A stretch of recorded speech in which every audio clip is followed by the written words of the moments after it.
உலக மக்கள் அனைவருக்கும் என்னுடைய வணக்கத்தை தெரிவித்துக் கொள்கின்றேன்.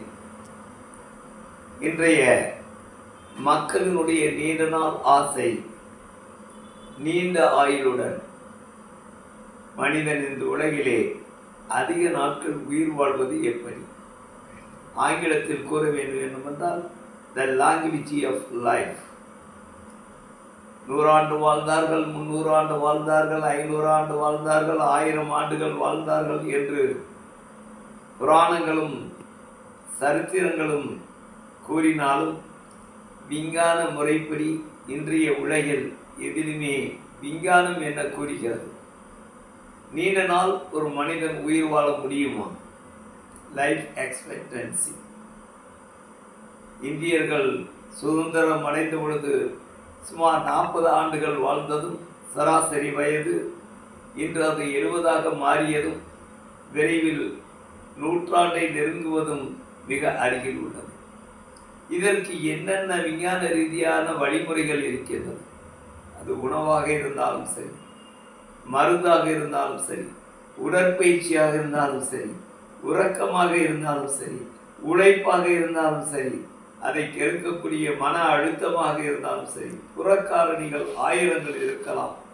ஆனால் இன்று மனிதன் கண்டுபிடித்து வழிகாட்டிய விஞ்ஞான ரீதியான ஆராய்ச்சியின் முடிவுகள் என்னென்ன என்று நீங்கள் கேட்கலாம்.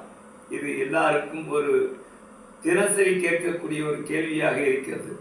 இத்துறையில் என்னுடைய 50 ஆண்டு கால அனுபவத்தில் நான் மருத்துவத்துறையிலே டாக்டராக பணியை தொடங்குகின்ற பொழுது அந்த நேரத்திலே நீண்ட நாள் உயிர் வாழ்வதற்கு நாங்கள் எல்லாம் எழுதியது vitamin A, C, E, zinc, இதெல்லாம் பாப்புலர்.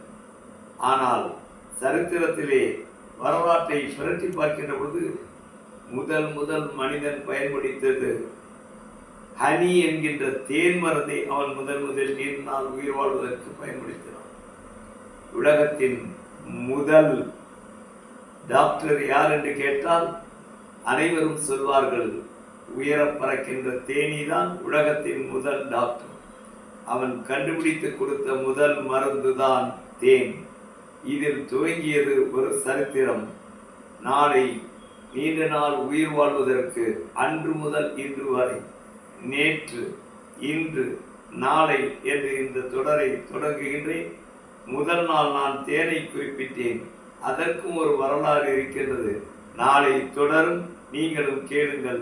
நானும் உங்களை சந்தித்து பேச ஆவலாக இருக்கின்றேன். The language of life of the every human body, every human being is a big question. Lot of research is going on. இதை அனைவரும் தொடர வேண்டும். தொடர்ந்து கேளுங்கள். நான் எனக்கு தெரிந்தவற்றை உங்களோடு பகிர்ந்து கொள்வதில் மகிழ்ச்சி அடைகிறேன். நன்றி, வணக்கம்.